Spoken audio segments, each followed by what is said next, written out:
জানিয়ে দেব সর্বশেষ আপডেট বাংলা সংবাদ। শুরুতেই শিরোনাম। গোপন অপারেশনে ডেভিল হান্টের শীর্ষ নেতা নারায়ণগঞ্জ ৪ আসনের সাবেক সংসদ সদস্য শামীম ওসমানকে আটক করেছে সেনাবাহিনী। এবং সর্বশেষ জানাবো, জাতীয় নির্বাচনকে প্রভাবিত করতে ভিন্ন নামে ভিন্ন চেহারায় বাংলাদেশে প্রবেশ করেছে ভারতের গোয়েন্দা সংস্থা এর একদল অপারেটিভ। এতক্ষণ শুনছিলেন সংবাদ শিরোনাম, এখন জানিয়ে দেব বিস্তারিত। আওয়ামী লীগ সরকার ক্ষমতা থাকা অবস্থায় নারায়ণগঞ্জে একচ্ছত্র আধিপত্য বিচার করেছিলেন নারায়ণগঞ্জের ৪ আসনের সাবেক সংসদ সদস্য শামীম ওসমান।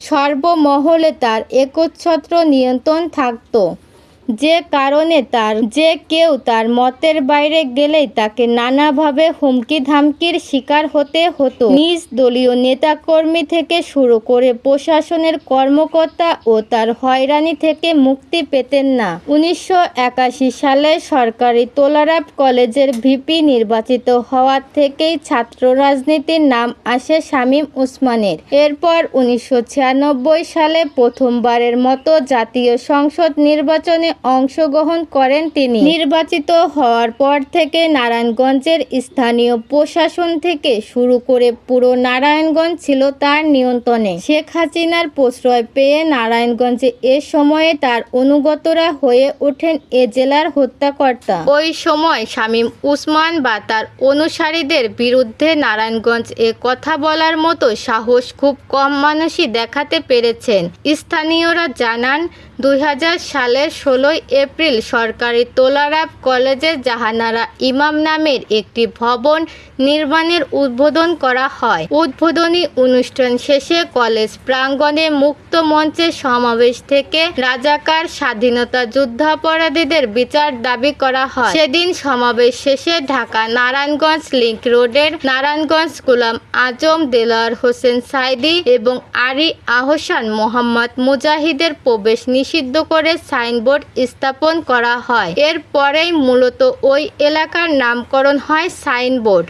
ওই সমাবেশে ৩ দিন পর মুন্সিগঞ্জ একটি কর্মসূচি ছিল মতিউর রহমান নিজামের, কিন্তু সেই অনুষ্ঠানে যেতে পারেনি নিজামী। এছাড়াও ওই বছরে নারায়ণগঞ্জের শহরের ডিআইটি বাণিজ্যিক এলাকার প্রতিটি বিচারে সাঈদী, গোলাম আজমের ও নিজামের ফাঁসি দেওয়া হয় প্রতীকীভাবে। এই নিয়ে একাধিকবার শামীম ওসমান বলেছেন, প্রতিটি প্রান্তিক সময়ে নারায়ণগঞ্জ থেকে ঘণ্টা বাজিয়েছি, জাহানারা ইমাম ভবন করে ঘণ্টা বাজিয়েছিলাম, গোলাম আজমকে নারায়ণগঞ্জের মাঠে নিষিদ্ধ ঘোষণা করেছিলাম, সে কারণে গোলাম আজম আমিরকে জেলে দেয়। আমি জামাত ও গোলাম আজমকে নিষিদ্ধ করেছিলাম। জামাতের আমির গোলাম আজমকে অবঞ্চিত ঘোষণা, জিয়াউর রহমানের গাড়ি আটকে দেওয়া, খালেদা জিয়ার লম্বাস আটকে দেওয়ার কারণেই আমাকে গডফাদার উপাধি দেওয়া হয়। তবে ওই তথাকথিত সাহসী শামীম ওসমান ২০০১ সালের নির্বাচনে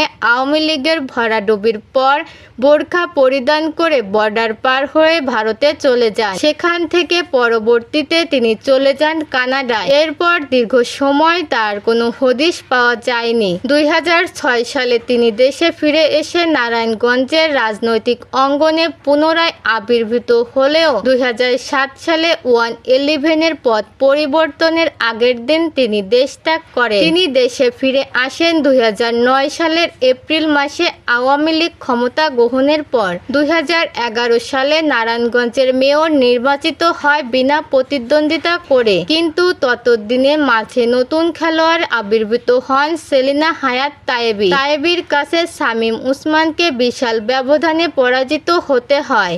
২০১৪ সালের নির্বাচনে প্রয়াত অভিনেত্রী সারা বেগম কবরীকে বাদ দিয়ে আওয়ামী লীগ সরকার নারায়ণগঞ্জ ৪ আসনে এই বিতর্কিত শামীম ওসমানকেই মনোনয়ন দিয়েছিলেন। ১-১১ পরিবর্তনের পর ফখরুদ্দিন ও মঈনুদ্দিন এর সরকার দুর্নীতিবাজদের তালিকা করতে নির্দেশ দিয়েছিল দুর্নীতি দমন কমিশন বা দুদককে। ওই সময় দুদক ঘোষিত শীর্ষ ৫০ দুর্নীতিবাজের মধ্যে ৯ নম্বরে ছিলেন করেছিলেন শামীম ওসমান। গ্রেপ্তারি পরোয়ানাও জারি করা হয়েছিল তার বিরুদ্ধে, কিন্তু বিদেশে পলাতক থাকায় সেই সময় তাকে গ্রেপ্তার করা যায়নি। আদালতের সেই সময় শামীম ওসমানের অস্থাবর সম্পত্তি ভোগের নির্দেশ দিয়েছিল। নারায়ণগঞ্জের টানবাজার পতিতাপল্লী উচ্ছেদ করা হয় শামীম ওসমানের নেতৃত্বে। শামীম ওসমান এদিকে তার মহান কীর্তি হিসেবে জনগণের সামনে প্রচার করার চেষ্টা করতেন, অথচ ওই পতিতাপল্লী উচ্ছেদে ক্ষতিগ্রস্তদের পুনর্বাসন করতে সরকারের বরাদ্দের 2 কোটি টাকা পুরোটাই আত্মসাৎ করেছিলেন শামীম ওসমান। পতিতাদের পুনর্বাসন না করাতে সেসব পতিতা এবং তাদের বংশধরে রাখা খুন নারায়ণগঞ্জে ছড়িয়ে পার্শ্ববর্তী শহরেও এই নিষিদ্ধ পেশার বিস্তার ঘটেছে। নারায়ণগঞ্জে বেসিক শিল্প এলাকা শোভন নারায়ণগঞ্জের অন্যান্য এলাকার গার্মেন্টসের ঝুট ব্যবসায়ী শামীম ওসমান নিয়ন্ত্রণ করতেন। নারায়ণগঞ্জের শীতলক্ষ্যা বুড়িগঙ্গা নদীর বিভিন্ন খাত থেকে জাহাজের তেল চুরির সিন্ডিকেট তার অনুগত বাহিনী নিয়ন্ত্রণ করত। তাছাড়া ফুটপাত দখল করে হকারদের কাছ থেকে চাঁদা আদায়, বাস এবং পরিবহন থেকে চাঁদা আদায় ইত্যাদি নানা সিন্ডিকেট শামীম ওসমান প্রত্যক্ষ নির্দেশে নিয়ন্ত্রণ হতো। শামীম ওসমানের কোম্পানির IGU নিউ লাইসেন্স বাতিল, এই সংবাদটির দিকে এবার আপনাদের দৃষ্টি দেখাতে চাই।